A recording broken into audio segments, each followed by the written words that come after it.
When it comes to being involved in a 401k, that's basically saving for retirement. Now, when we talk about saving and investing, that's for most people something that they're not comfortable in their understanding of. I'm going to try to make it as simple as I can for you. Investing money, there are three ways to invest money: cash, bonds, and stocks. That's basically it in the 401k. Cash, pretty simple, okay? And in a 401k, that's your money market, okay? Money markets, you're not going to lose any money. And if you do, it's very, very, very small amount. But because there's very little, if any, risk involved, we all know that in life, if there's no risk, there's what? No return. So inflation, you don't even keep up with inflation in the money market. Yes, it's very, very safe, but inflation is going to erode away your purchasing power. Even though you're not losing money, you're losing money. So the trick is, how do you diversify your money beyond just cash? Bonds is the first level of risk exposure. Bonds are nothing more than if you were to go to a bank and invest in a certificate of deposit, a CD. When you go to a bank and invest in a CD, all you're doing is loaning your money to that bank for that bank to pay you interest on the money you just loaned them. It's the reverse if you go and borrow money for your house. They've given you the money and you pay them the interest. Well, in a CD, you're giving them the money, they're paying you the interest. Bonds are the same thing, except there's government bonds and corporate bonds. You're loaning money to the government, or you're loaning money to a corporation for those entities to pay you interest. Government bonds are backed by the taxes that we pay. If Clearfield School District runs short of money, what do? Hey, they raise our taxes, right? They're not going bankrupt. Well, the state of Pennsylvania will probably come to their aid, okay? Now, because bonds have a little more risk exposure, you get a little more return. But on average, it's only about 0.5 to 1% more than you'd get, let's say, in a CD. So you're just above inflation if you just put all your money in bonds, even though they're low risk. You have to add a little more juice into the equation, and that's where stock comes into play. But most people say, stock? Oh, I can lose money in stock. Yeah, you can, but let's do it intelligently. Let's understand it first. Stocks, you're no longer loaning money like you were with bonds. You own something, and you own a piece of any corporation that you own stock in.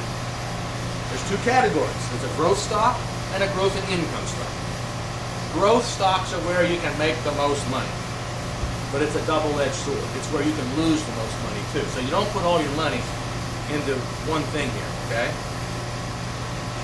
Income stocks are a little different. They're big old mature companies like Exxon, Procter & Gamble type companies. And not only do their stock prices go like this, they pay you a dividend. And that's interest, that's money, that just like on a bond. And the difference is that they run like this rather than a growth stock that runs like this. So you make money two ways with an income stock: the gradual appreciation over time of the stock and the dividend. So since cash, bonds, and stocks are the three main classes of investing, how does that work into a 401k? Because you're not going to own individual bonds, you're not going to own individual stocks. Mutual funds is how it's done. So what's a mutual fund? It's nothing more than a company that's in business to professionally invest and manage people's money. There are over 90 mutual funds in this program. Each mutual fund is nothing more than a bucket. Each bucket is full of hundreds of stocks, bonds, whatever is in that bucket. You take your money, you pour it into that bucket, It disperses through the bucket. You own a piece of every single stock, bond, whatever in that bucket. And if there's a company going bankrupt in your bucket, it's only an itty-bitty piece of everything you own in that bucket. You're not going to go bankrupt. The trick is to get enough of those buckets in your diversified situation. If you go to your book, and in the back on page 22, page 22 in the back, you're going to see investment selection. This is how your money is going, you need to consider how your money is going to go in to be invested. On the bottom, you see where it says hands-on approach. And down below that, you see oodles of different funds. Those are the buckets. For somebody who's very comfortable with the subject of investing, hey, go in there and have at it. Make your own allocation. Most individuals that we talk to, hey, investing money is not their main avocation in life. They don't understand, they don't want to do it, I want to go home at night, I want to have dinner, I want to, do my own thing. You see above here it says hands-off approach. That's where most people are going today. If you look on the right side, it says risk-based funds in the hands-off area, and you see aggressive, conservative, moderate. Those are three different diversified allocation models consisting of about 30 of the funds down in the bottom, each with different degrees of cash, bonds, and stocks to reflect conservative, moderate, or aggressive.